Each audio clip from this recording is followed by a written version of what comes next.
Bonjour à tous, j'espère que vous allez bien. Aujourd'hui on se retrouve pour une toute nouvelle vidéo. On va faire l'avant-match de la rencontre entre le Barça et Villarreal. C'est l'avant-dernière rencontre de la Liga qui ne vaut plus rien puisque on a fait une victoire et on a remporté le titre contre l'Espagnol de Barcelone. J'ai pas fait de débrief parce que le match était vraiment pas très intéressant, on va pas se mentir, c'était pas le match qui importait. J'allais pas faire un débrief, c'était plus un débrief sur la saison en gros que les autres ont fait. Ce que je compte faire, donc en fait j'avais la flemme de faire deux vidéos qui allaient se répéter en fait tout simplement. Donc c'est pour ça que j'ai préféré m'abstenir pour ensuite mieux faire la vidéo sur le débrief de la saison. De toute façon il y a plein de vidéos, j'ai tellement d'idées pour cette fin de saison, pour cet été, que vous inquiétez pas, on va pas s'ennuyer quoi. Concernant ce match, on va d'abord parler du coup de Villarreal. C'est un match, comme je vous l'ai dit, qui n'a pas d'enjeu, donc vous attendez pas à ce qu'on fasse un truc précis en mode il faut être sérieux et tout. Non, pour moi, il y a d'autres choses à faire, mais on en reparlera pour le Barça. Du coup, pour Villarreal, c'est l'une des équipes les plus fortes de Liga, vous le savez. Villarreal est actuellement 5e au classement, et vu que la Liga est un des championnats avec la Première Ligue qui a 5 places directement qualificatives pour la Ligue des Champions, actuellement, Villarreal à 64.5e et en Ligue des Champions. Alors leur place, elle est légèrement, mais vraiment très légèrement menacée par le Real Betis 6e avec 59 points, mais ça peut directement être terminé sur la prochaine journée en fonction des scores. Donc là, ça va dépendre un peu de ce qui se passe. Mais sinon, ouais, comme d'habitude, Villarreal, c'est toujours dans les places hautes du classement et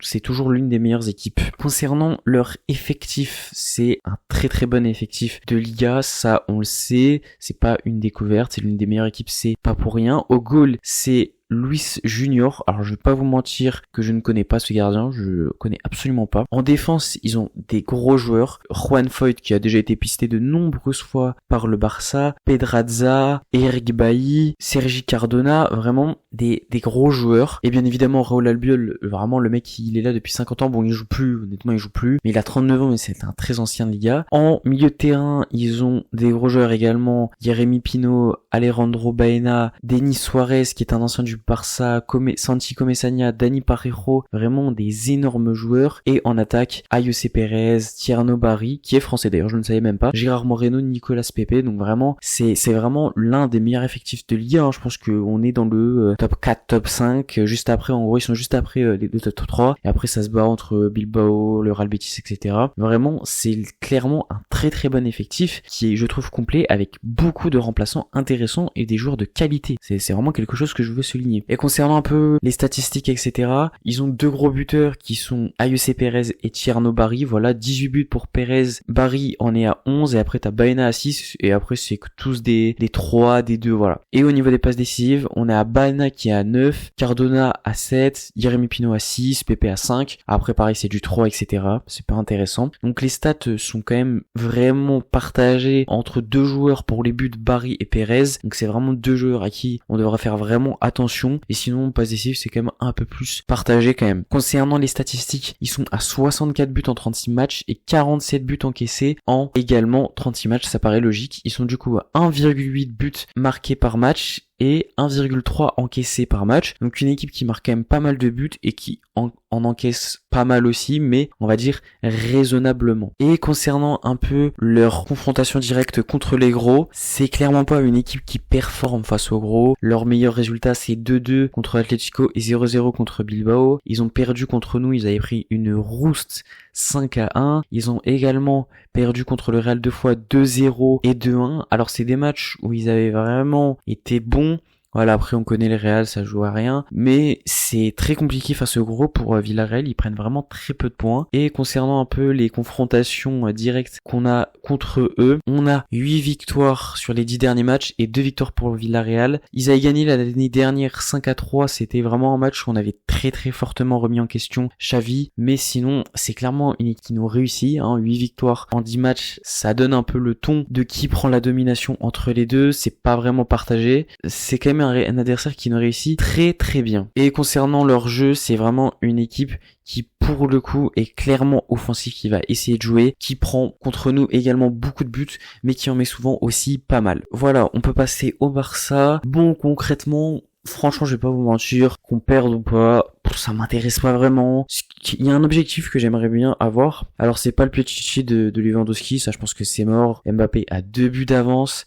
Il reste 2 journées. C'est très compliqué. Lewandowski, il a fait un match dégueulasse, mais vraiment horrible face à l'Espagnol de Barcelone. Donc moi, honnêtement, c'est pas un objectif que je me donne. Mais par contre, un objectif que j'aimerais bien atteindre, ce serait les 100 buts. C'est quand même une petite barre symbolique. Là, actuellement, on en est vraiment pas loin. C'est pour ça que je dis que ce serait l'objectif que j'ai à nous donner. Actuellement, on est à 97 buts. 3 buts en 2 matchs. Bon, je pense qu'on peut le faire quand même. Ça me paraît largement dans notre portée. Donc ce serait un objectif que j'ai à fixer. Voilà, c'est le seul truc que je veux. Sinon, globalement, perdre...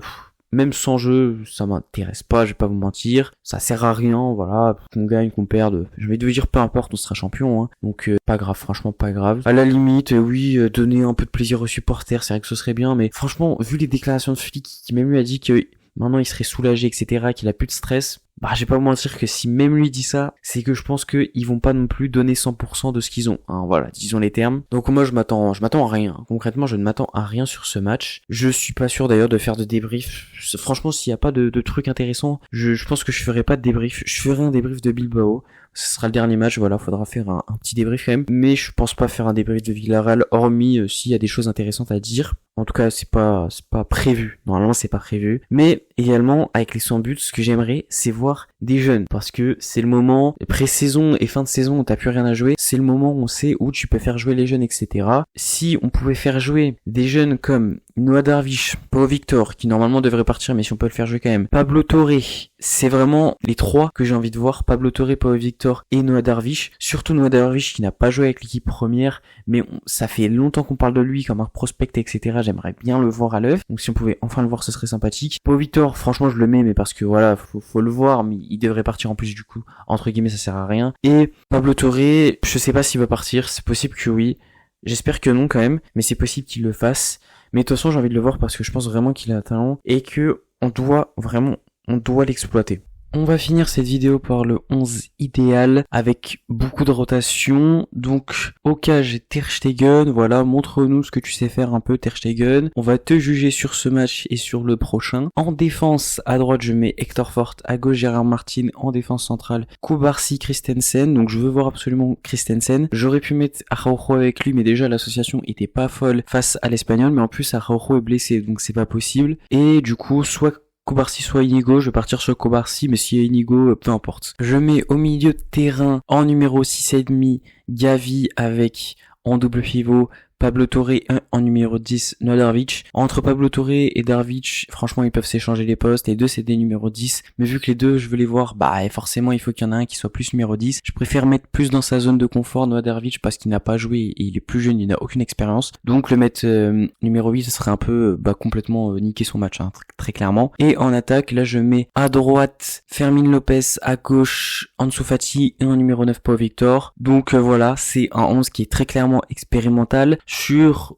le 11, on a concrètement un seul titulaire, c'est Kubarsi ou Inigo. Donc voilà, clairement c'est en mode freestyle quoi. Voilà, c'est la fin de cette vidéo, j'espère qu'elle vous aura plu. N'hésitez pas à dire ce que vous en avez pensé en commentaire, vous pouvez aussi me donner un pronostic là-bas. N'oubliez pas de me follow sur tous les réseaux, que ce soit TikTok ou Insta, où je republie des segments de mes vidéos, donc vous prenez celui qui vous arrange et vous le regardez. Je suis aussi bien évidemment sur Twitter, je vous mets tous les liens en description, vous n'avez plus qu'à cliquer dessus pour me follow. Et n'oubliez pas comme d'habitude de liker la vidéo, de la partager, de vous abonner et d'activer la cloche. Et moi je vous dis tchuss.